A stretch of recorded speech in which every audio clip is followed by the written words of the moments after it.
उसने मेरे सामने एक रिपोर्ट रखी और फूट फूट के रोने लगा और उसकी कांपती हुई आवाज से सिर्फ एक चीज निकली, मैं अपनी वाइफ के लायक नहीं। उस दिन से मुझे ये समझ में आ गया कि इनफर्टिलिटी कोई मेडिकल कहानी नहीं है। इनफर्टिलिटी असल में एक आदमी की आइडेंटिटी क्राइसिस है जिसको वो मर्दानगी बोलता है। और अगर आपको सच कहूं, स्पर्म काउंट गिर रहा है और आदमी अंदर घुट घुट के मर रहा होता है। कभी सोचा है ऐसे आदमी की सिचुएशन? नजरें चुराने लगता है अपनी वाइफ से। धरती पे जितना पानी है ना, उतनी इस दुनिया में दिक्कत है आज के दिन में सेक्सुअल या स्पर्म की।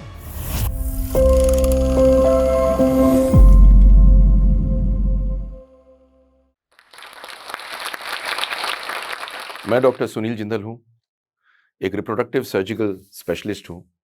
मैं स्पर्म की, एज़ोस्पर्मिया की, सेक्स की, इनफर्टिलिटी की बात करता हूं। और ये वो बात है जो इस देश में करनी आसान नहीं है। 30 साल मेरे को हो गए हैं, 2 लाख से ज़्यादा पेशेंट्स को देख चुका हूं और करीब करीब पूछे तो हज़ारों बच्चों को पैदा कर चुका हूं। पर पता है सच्चाई क्या है? सच्चाई ये है कि मेरी पहचान इस बात से नहीं है। मैंने मर्दों का डूबा हुआ दर्द देखा है। एक 6 फुट का आदमी जब बाथरूम के अंदर रोता होता है क्योंकि उसे लगता है उसकी मर्दानगी चली गई, उस स्टोरी को मैं पहचान सकता हूं। मेरी जिंदगी की शुरुआत ये ऐसे हुई कि मुझे अब तक याद है, 2002 की बात है। मैं क्लिनिक में बैठा था। एक 6 फुट का जवां आदमी, पढ़ा लिखा, सूटेड बूटेड मेरे सामने आया। उसने मेरे सामने एक रिपोर्ट रखी और फूट फूट के रोने लगा और उसकी कांपती हुई आवाज से सिर्फ एक चीज निकली, मैं अपनी वाइफ के लायक नहीं हूं। और इस रिपोर्ट पे लिखा था एज़ोस्पर्मिया। उस दिन से मुझे ये समझ में आ गया कि इनफर्टिलिटी कोई मेडिकल कहानी नहीं है। इनफर्टिलिटी असल में एक आदमी की आइडेंटिटी क्राइसिस है जिसको वो मर्दानगी बोलता है। आज ये सारी सच आपके सामने छोटे से टाइम में किसी रूप में कहने आया हूं। और अगर आपको सच कहूं, स्पर्म काउंट गिर रहा है। पिछले 50 साल में 40% से ज़्यादा स्पर्म काउंट गिर चुका है। इरेक्टाइल डिस्फंक्शन फैला हुआ है। प्रेमेच्योर इजैकुलेशन ने दुनिया में इतनी टेंशन डाल दी है कि पूछिए मत। और हम सब चुप हैं, बिल्कुल चुप हैं। इंडिया में 10 से 15% लोगों के बच्चे नहीं हैं और कुछ जगह तो 30% तक के बच्चे नहीं हैं। और आपको ये जान के ताज्जुब होगा कि 50% भागीदार इसका आदमी है। और जांच किसकी होती है? सिर्फ औरत की। टेंशन किसकी होती है? सिर्फ औरत की। ये बदलना है, क्योंकि असल में एक वुमन लेती है इसकी टेंशन, एक वुमन लेती है इसका ब्लेम, एक आदमी के पास में होता है इसका साइलेंस और दोनों के पास में होता है गिल्ट। यहीं से शुरू करता हूं आगे की एक छोटी सी कहानी। लो स्पर्म काउंट, एज़ोस्पर्मिया कोई स्पर्म ना होना, इरेक्टाइल डिस्फंक्शन, प्रेमेच्योर इजैकुलेशन इस पूरे देश में फैला हुआ है। और इसको हम, पता है, एक ही नाम देते हैं, मर्दानगी। मर्दानगी कम है। और ये एक ऐसा टैबू है जिसकी वजह से आदमी डिप्रेशन में जाता है, चुप रह जाता है, बात नहीं करता। पर पता है सच क्या है? सुन के आप ताज्जुब करेंगे। पिछले 50 साल में 40% स्पर्म कम हो गया। 1% पॉपुलेशन के जीरो स्पर्म है। 40% हिंदुस्तान का आदमी इरेक्टाइल डिस्फंक्शन से सफर कर रहा है और 3 में से 1 आदमी को प्रेमेच्योर इजैकुलेशन है। और आपको एक बात पता है? हम दुनिया भर की बातें करते हैं और इस बारे में बात नहीं करते और आदमी अंदर घुट घुट के मर रहा होता है। कभी सोचा है ऐसे आदमी की सिचुएशन जहां कोई किसी से बात ना कर पाए, अंदर से घुट रहा हो और सोचता हो कभी इलाज नहीं हो सकता और वो बर्बाद हो गया है? इस इंसान की बात बड़ी गहरी होती है। एक और पहलू पे आपको लाता हूं फटाफट। इरेक्टाइल डिस्फंक्शन का मतलब एंड नहीं होता और लोग इरेक्टाइल डिस्फंक्शन को इनफर्टिलिटी बोलने लगते हैं। स्पर्म कम होना, स्पर्म ना होना इनफर्टिलिटी होता है। इरेक्टाइल डिस्फंक्शन बिल्कुल अलग चीज़ है। दोनों को एक ही बता देते हैं। और प्रेमेच्योर इजैकुलेशन को आदमी फेलियर बोलता है। ये बिल्कुल एक अलग चीज़ है। और क्योंकि इन दोनों के बारे में कोई बात नहीं करता, इसलिए इंसान को समझ में नहीं आती कि असल में ये है तो है क्या? जब बेडरूम में फेलियर होता है और बात नहीं होती, तो एक रिश्ते में खराबी आ जाती है। एक दूसरे से बातचीत और इंटीमेसी चली जाती है और एंड में पता क्या होता है? ज़िंदगी का सबसे बड़ा सुख, प्यार, एक मिथ, एक नासमझ की वजह से जाती है। इसलिए नहीं कि कोई बड़ी प्रॉब्लम है। ये छोटी-सी करेक्टेबल शायद चीज़ हो सकती थी, पर आपने अपनी ज़िंदगी खराब कर ली। मैं आज आपको एक कहानी सुनाता हूँ और ये कहानी आपको एक इतनी गहरी चीज़ सुनाता हूँ जिसकी कहानी ने मुझे अफ़ेक्ट किया और मेरी ज़िंदगी बदली। कहानी एक स्पर्म की नहीं है, ये एक आइडेंटिटी की है। कहानी शुरू होती है 2004 की। क्लिनिक में हमारे एक लंबा-सा इंसान आया, इंसान कह रहा हूँ, एक लेडी की फ़ॉर्म में आई। बड़ी खूबसूरत लगती थी, पेशेंट थीं, आके बोली मेरे कभी पीरियड नहीं आया और डॉक्टर साहब मुझे बच्चा चाहिए। उम्र उनकी 34 साल थी। उनको एग्ज़ामिन किया तो महसूस किया कि उनका यूट्रस छोटा है। हमने कैरियोटाइपिंग उनकी भिजवाई। कैरियोटाइपिंग होती है जब हम एक एक्स-वाई या एक्स-एक्स टेस्ट करते हैं कि ये आदमी है या औरत। महसूस किया टेस्ट करते हैं। टेस्ट करने पे फ़ोन आया हमारे पास में लेबोरेटरी से कि डॉक्टर साहब आपने जो सैंपल भिजवाया है इसके ऊपर आपने फीमेल लिखा है लेकिन ये मेल का सैंपल है। मैंने दोबारा सैंपल भिजवाया, इन्वेस्टिगेशन सेम आई। आगे इन्वेस्टिगेट किया तो समझ में आया कि इनको एक प्रॉब्लम थी, जिसमें ये जेनेटिकली मेल थी, पर ये पैदा हुई थी एक बिना मेल के ऑर्गन के और एक छोटे से यूट्रस के साथ। मैंने हस्बैंड वाइफ दोनों को बुलाया, दोनों को बुला के कहा कि देखो, आपकी वाइफ आनुवांशिक रूप से एक पुरुष हैं। आप बच्चे को गोद ले लीजिए, पर इन्हें छोड़िएगा नहीं। एक लाइफ चेंजिंग बात हुई, 2 मिनट के लिए बिल्कुल सन्नाटा और फिर वो मुझसे बोले, डॉक्टर साहब, मैं इन्हें प्यार करता हूँ। ये आदमी हो या औरत हो मुझे फ़र्क नहीं पड़ता। जब ये माँग में सिंदूर भरती हैं और त्योहार पे सामने आती हैं, तो मुझे लगता है जैसे जन्नत मिल गई हो। उस मोमेंट ने मुझे एक छोटी-सी प्रेम की परिभाषा एक्सेप्टेंस, अनकंडीशनल को सिखाया। मैंने अपनी वाइफ़ जो गायनेकोलॉजिस्ट हैं डॉक्टर अंशुल से बात की। मैंने कहा चलो इस पे लगते हैं काम पे। हमने उन्हें हार्मोन दिए, उनका यूट्रस बना, यूट्रस बनने के बाद में उनको पहली बार 4-5 महीने बाद पीरियड आए। मैंने उन्हें बुलाया, मैंने कहा देखो अब पीरियड आ गए हैं, तुम स्त्री बन गई हो, अब बच्चे को गोद ले लो। पुरुष थीं, बोली बच्चा तो मेरे होगा डॉक्टर साहब। हमने बाहर से अंडे लिए, हस्बैंड के स्पर्म लिए, बेबी बनाए, रखे, पहली बार प्रेग्नेंट नहीं आई, मेरे पास आई, बोली मैं प्रेग्नेंट नहीं हुई। मैंने कहा मुझे पता नहीं तुम प्रेग्नेंट होगी, नहीं होगी। बोली दोबारा आती हूँ। दोबारा हमने एम्ब्रियो बनाए, हस्बैंड का स्पर्म लिया, अंडे लिए, यूट्रस को तैयार किया, रखा और वो प्रेग्नेंट हो गई। बड़ी खुशी हुई लेकिन एक दिक्कत शुरू हो गई। पुरुष का शरीर था जिसमें बच्चे थे, औरत तो हार्मोन बनाती है माँ के। दवाइयाँ दी, सारी की सारी चीज़ें दी क्योंकि बहुत ज़्यादा हुआ नहीं था, सारा लिटरेचर पढ़ के दवाइयाँ दी और इनको ब्लड प्रेशर हाई हुआ, पैर लाल हुए। एक मोमेंट के लिए हमें ऐसा लगा शायद गलती कर दी। अ, ना करते तो अच्छा रहता बट फाइनली इनके 2 बेबी पैदा हुए, 1 बॉय और 1 गर्ल। पर पता है खूबसूरती क्या है? उसके होने के बाद में हमसे क्या बोली? हमसे बोली डॉक्टर साहब प्रेस को बुलवा लीजिए। नॉर्मली होता क्या है प्रेस से दूर ही रहते हैं ऐसी कंडीशन में लोग। मैंने कहा क्यों कह रही हो? बोली इसलिए कह रही हूँ कि अगर मेरे हो सकता है, तो किसी के भी हो सकता है। ये दर्द मैंने सहन किया है। मैं चाहती हूँ इस दुनिया में लोगों के बेबी हों। मैंने दुनिया भर में ये कहानी गई, अखबारों में छपी, मैगज़ीन्स में छपी, जर्नल्स में गई। बट इन द एंड पता है लोगों को क्या मिला? होप। और आपको बताऊँ सबसे बड़ी दवा इस दुनिया की क्या है? होप।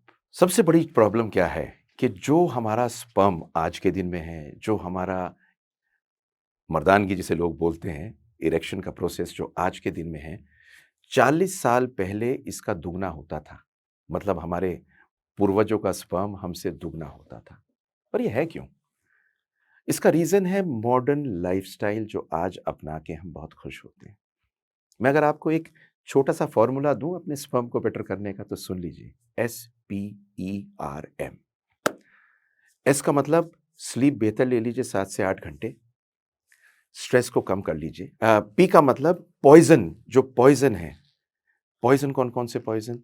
आपका स्मोकिंग हो गया, अफ़ीम हो गया, गांजा हो गया, अल्कोहल हो गई, वेप हो गई, आजकल सिगरेट में, इसको बंद कर दीजिए। ई का मतलब है एक्सरसाइज़ कर लीजिए।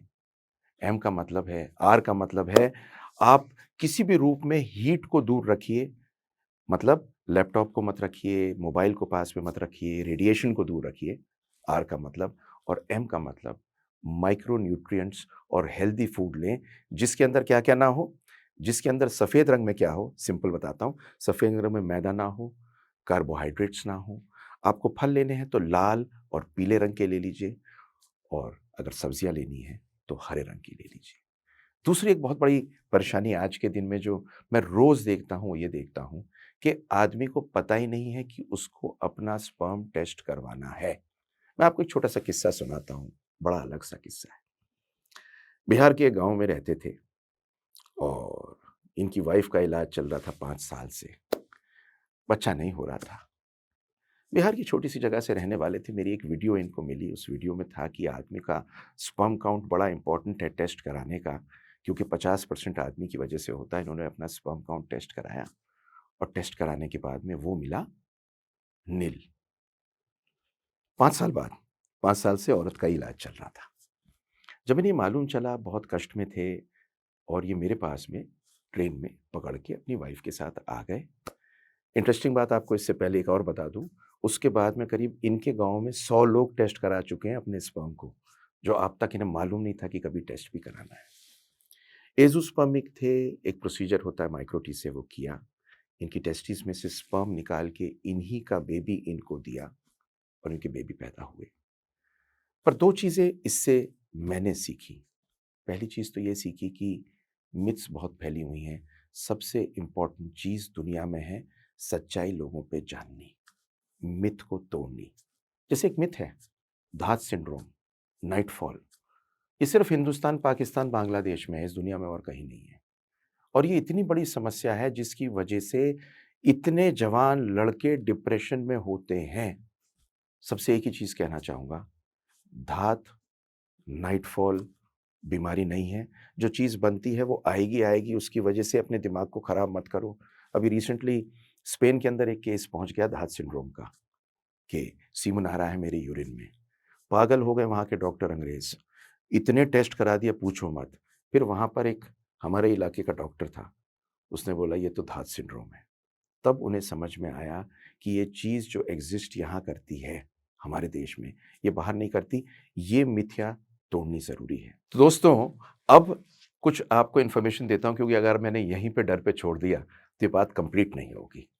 और ये इन्फॉर्मेशन आपको इसलिए दे रहा हूँ कि आज के ज़माने में जिसको लोग मर्दानगी बोलते हैं, वो करेक्टेबल है और ठीक होने की जगह उसमें है, क्वाइट कॉन्ट्री टू जो लोग सोचते हैं कि शायद ये ठीक नहीं हो सकती। तो शुरू करता हूँ सबसे पहले ज़ीरो स्पर्म काउंट से। ज़ीरो स्पर्म काउंट का मतलब ये नहीं है कि आपका अपना बेबी नहीं हो सकता। विक्की डोनर वाली पिक्चर आपने देखी होगी, जिसमें हर आदमी सोचता है कि विक्की डोनर आके स्पर्म दे देगा और बच्चा हो जाएगा। वो हुआ करता था, इसमें कोई शक की बात नहीं। पर आज आपकी टेस्टीज़ में से एक स्पर्म निकाल के माइक्रोटीसे से अंडे में प्रवेशित करा के, एम्ब्रियो बना के आप ही का बेबी आपको दिया जा सकता है। ये जादू ऐसा हो गया है कि 60% आदमी जिनके स्पर्म नहीं होते, उनको उन्हीं का बेबी मिल सकता है। दूसरी बड़ी प्रॉब्लम जो है, वो है इरेक्टाइल डिस्फंक्शन। इरेक्टाइल डिस्फंक्शन एक ऐसी चीज़ होती है जिसके होने के बाद में आदमी सोचता है कि हे भगवान! मैं किसी काम का नहीं रहा, और नज़रें चुराने लगता है अपनी वाइफ़ से। वाइफ़ दूसरे एंड पे सोचती है, ये नज़र चुरा रहा है, ज़रूर किसी और में इंटरेस्टेड है। रिज़ल्ट क्या होता है? रिलेशनशिप खराब हो जाता है। इरेक्टाइल डिस्फंक्शन आज के दिन में ढूँढने के बाद में कारण बहुत खूबसूरती से ट्रीट हो सकता है। बहुत सारी दवाइयाँ आ गई हैं जिससे ठीक हो सकता है। फिर से वही चीज़, अगर आप लाइफ़स्टाइल अपना ठीक करेंगे, एंग्ज़ायटी अपनी कम करेंगे, तो वो बेहतर होगा। तीसरी इम्पोर्टेंट चीज़ है प्रीमेच्योर इजैकुलेशन। प्रीमेच्योर इजैकुलेशन इतनी कमाल की चीज़ है, इस पॉइंट ऑफ व्यू से कि बड़ी कॉमन है। 3 में से 1 आदमी को होती है किसी न किसी टाइम पर। और जब आदमी बहुत ज़्यादा एंग्ज़ायटी में परफ़ॉर्म करने को होता है, क्योंकि आदमी की एक खूबसूरत चीज़ पता है क्या है? सेक्स उसके लिए परफ़ॉर्मेंस है और औरत के लिए प्रेज़ेंस है। और ये परफॉर्मेंस उसे मार देती है जब वो जल्दी डिस्चार्ज हो जाता है, और अगर उसकी प्रेयसी, उसकी पार्टनर उस पे हँस दे, तो कहानी बिल्कुल बिगड़ जाती है। प्रेमेच्योर इजैकुलेशन करेक्टेबल है, एक्सरसाइजेस से, डाइट से, दवाई से, बिहेवियरल साइंस से।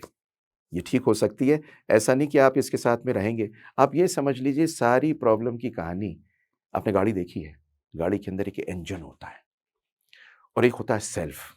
आदमी सोचता है सारी कहानी तो इंजन के अंदर है, पर कहानी पता है कहाँ है? सेल्फ में। तो इंजन और सेल्फ दोनों का ठीक होना ज़रूरी है। इसीलिए अगर आप ट्रीटमेंट कराते हैं, तो कोई कारण नहीं है कि ठीक ना हो। चौथी चीज़ जो मैंने आपको स्पर्म काउंट की बताई, कम हो रहा है और शायद अब से 20 साल बाद ये पता नहीं कितना कम हो जाएगा, पर सच्चाई पता है क्या है? आप अपने स्पर्म काउंट को, जो मैंने आपको शुरू में चीज़ें बताई थी, डाइट से, एक्सरसाइज से, पॉल्यूशन से दूर रहने से, बहुत पॉल्यूशन से तो हम दूर नहीं रह सकते आज हिंदुस्तान में, हम जानते हैं। और चौथी चीज़ माइक्रो न्यूट्रिएंट से, कम सेक्सुअल पार्टनर के साथ में रह के अपने स्पर्म काउंट को मेंटेन करके ठीक कर सकते हैं। और अगर खराब भी है तो आज आपको बता दूं, करोड़ों स्पर्म नहीं चाहिए, एक स्पर्म से भी आपका बेबी हो सकता है।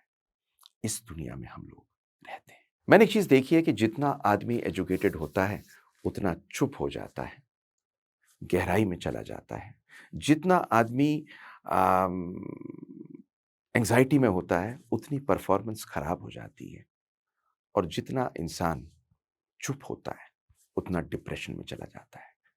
ये पूरी बीमारी एक मेडिकल साइंस की बीमारी की जगह एक मर्दानगी सोशल प्रेशर की बीमारी बन गई है, जिसमें से निकलना है, क्योंकि हर एक आदमी ठीक हो सकता है। एक ही चीज करूंगा, टेस्ट कराओ, बात करो, हर चीज का सॉल्यूशन मौजूद है आपके लिए। आज की दुनिया में बिल्कुल घबराने की जरूरत नहीं है, क्योंकि जब तक बात नहीं करोगे ना, कहानी बाहर नहीं निकलेगी। जब इतनी बात हो रही है, एक चेतावनी दे देता हूं आपको। बहुत सारे पोस्टर लगे होते हैं कि सर्दियां शुरू हो गई हैं, ताकत का खजाना भरपूर कर लें, स्पर्म ही स्पर्म, मर्दानगी मर्दानगी। इन चीजों से आपका बचना बहुत जरूरी है।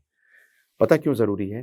क्योंकि बहुत बार आप धात, नाइटफॉल और इन स्टोरीज में फंस जाते हैं।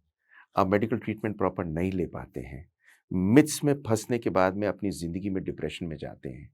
इसलिए प्रॉपर इन्वेस्टिगेशन कराइए, इलाज करिए, क्योंकि इस दुनिया के अंदर आज हिंदुस्तान में 40% आदमी को ये दिक्कत है। धरती पे जितना पानी है ना, उतनी इस दुनिया में दिक्कत है आज के दिन में सेक्सुअल या स्पर्म की। ठीक हो सकती है, किसी से आदमी बात नहीं करता, दर्द में रहता है। क्योंकि आपको आज एक बात बताऊं, जब आप बात करोगे ना, तो सिर्फ आपका स्पर्म काउंट ठीक नहीं होगा, आपकी उम्मीद बनेगी। जब आपकी उम्मीद बनेगी तो आपका रिश्ता अच्छा होगा। जब आपका रिश्ता अच्छा होगा तो सबसे इंपॉर्टेंट चीज़ इस जिंदगी की जो हमें चाहिए, पता है क्या है? जिंदगी वो रोशन होगी। मैं एक चीज़ को बहुत स्ट्रांगली बिलीव करता हूं कि hope is the strongest medicine, और आज हर चीज़ का इलाज है। एंड में एक ही चीज़ कहूँगा, एक सेलेस्टियल ट्रुथ मैं मानता हूँ। इंसान को 3 चीज़ चाहिए: फ्रीडम, पीस एंड हैप्पीनेस। और आपको पता है ये तीनों चीज़ें सिर्फ देने से आती हैं। और इस प्रॉब्लम में भी इंसान को बस 3 चीज़ चाहिए: फ्रीडम, पीस और हैप्पीनेस। और ये आपको शेयर करने से आएगा। घबराइए मत, चुप मत रहिए, बाहर आइए। I am sure